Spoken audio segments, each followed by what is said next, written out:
Buna işimiz yoxdur.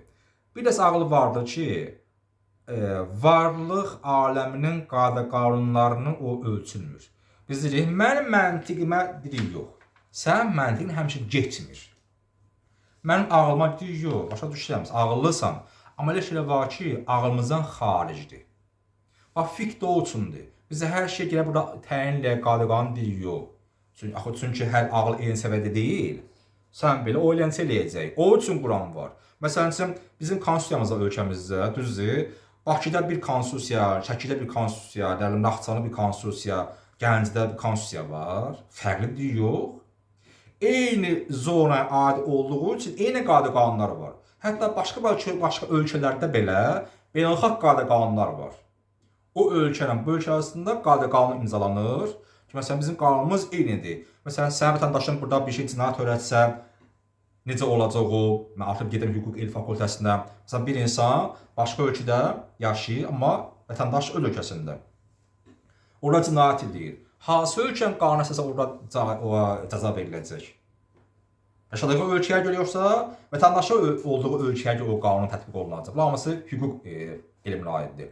Deyim, bax, bu ağıl məsələsi, bir də yaradılış, elə məsələ var ki, vaxtınız qadın bir danışın tez-tez. Əhkamın növləri çox qəşəng mövzudur. Bəzi oxumuşuq, xalis oxumamışlar qeyrliyində. Birinci, əqli və şər'idir. Əqli iki hissəyə bölünür, ağlın qəbul etdiyi məsələlər, misal vurdum. İkinci də şey var, ağıldan kənardır. İnsan onu deyir, öz rəftarla deyir, mümkündür bəyan eləyə bilməsin. Çətin olsun o üçün. Daha doğrusu, varlıq qayda-qanunlarla, bir də, nətərdim izah edeyim ki, varlıq qayda-qanunlarla o ölçülmür. Məsələn, insan bilir ki, 5-4-dən böyüdür deyə bunu rahatca anlayır. Deyib, bəzən var ki, insan varlıq qayda-qanunlarına baxmadan bu məsələ bilir. Məsələn, adillik yaxşıdır, zülm pisdir. Yalan danışma yaxşı deyil, düz danışma yaxşıdır. Bu da hardan bilir? İşdən. Ağıl bəlkə dərk edir, xarica baxmaqla, gerçatı bilməkliklə qərar qəbul edib, 4 bazı 5-dən. Bəzi şey var ki, xarica baxmadan deyil, içdən bilir onu. O da nə instinkt, fitrətindən bilir ki, bəli, məsələn, paxıllıq pis şeydir. Məsələn, kimi sevindirmək yaxşıdır, qəbul etmək yaxşı bir şey deyil. Bu da nə? Əməli ağlın dərk etməsi.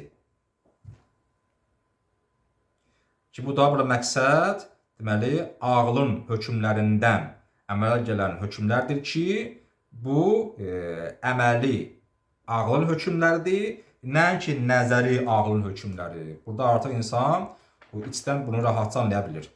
Nədir şər'i hökm? Dedik, axı, hökm iki hissəyə bölündü, ağlı o iki hissəyə bölündü. İkinci nə oldu? Şər'i hökm. Şər'i hökm o şeydir ki, şari müqəddəs, Allah tərəfindən təyin olmuş qayda-qanunlar. Ancaq o tərəfindən o təyin edilir.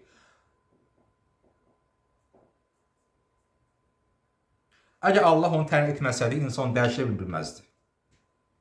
İnsan vardan eləyir, sükut eləyəcək. Məsələn, namaz necə qılınmalıdır? Təvaf necə olmalıdır? Həc və s.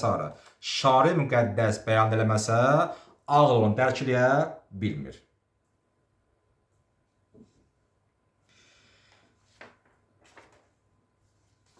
İkinci bölüm. Bu bir bölüm nə oldu? Əhkam bölümü oldu. Əqli və şər'i bölüm. Əqli üzrə iki hissəyə bölündü. İkinci bölüm aiddir niyə?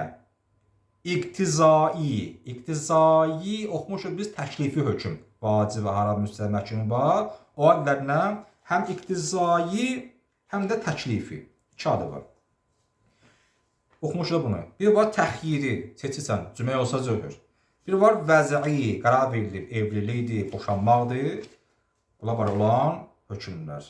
Bu qədər. Mən daha davam eləməyim ki, Allah açıq məlumatınız var deyə. İnşallah gələn dəfə hökmlərini biz arın davam eləyəcəyik. Ta biz giriş eləyəcəyik fiqhin qayda-qanunlarına, həkimin qayda-qanunlarına fiqhdə və sonra biraz usul barəsində və bizim dərsimiz bitəcək. Allah elimizi artıq eləsin. Amin. Allahümmə salli əla Muhammedin və Muhammed və accil fərəcəhum.